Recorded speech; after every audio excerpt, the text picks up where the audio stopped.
করে বাংলা লাগাবেন।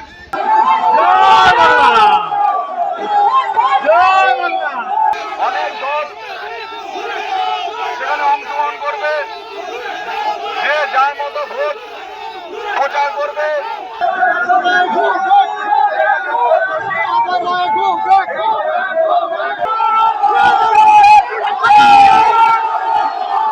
কথায় আছে হাতি চলে বাজার, কুত্তা ভোগে হাজার।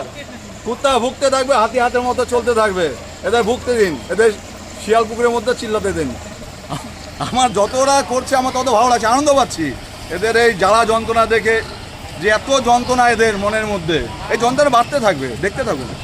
তার কর্মসূচি নিয়ে চলছে, সেই কর্মসূচির সামনাসামনি যদি বিজেপির প্রচারের যদি তারা তাদের তো একটা কালচারেই আছে রাজনীতিতে ধর্মীয় স্লোগান, সেটার কারণেই একটা সেই স্লোগানের পাল্টা স্লোগান একটা হতে পারে।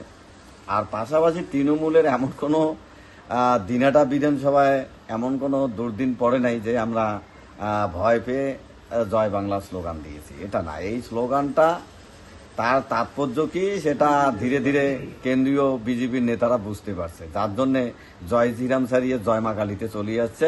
আগামী দিনে জয় বাংলা তারা চলে আসবে, এখানে ভয়ের কিছু নাই। আর একটা যে মূল কথা হচ্ছে, জনগণ এর পাশে না থাকার কারণে আজকে নিশীথ প্রামাণিক দিনাটা কেন্দ্র থেকে পালিয়ে গিয়ে মাথাভাঙায় দাঁড়িয়েছে।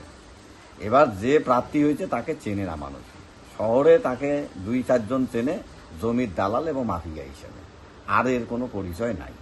এবং সারা বছর এরা মানুষের বিপদে আপদে থাকে না, এরা ভোট পাখি, ভোট আসলে এরা বের হয়।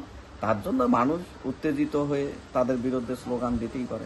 এবারে ভাই ভোটের লড়াই এই এখানেই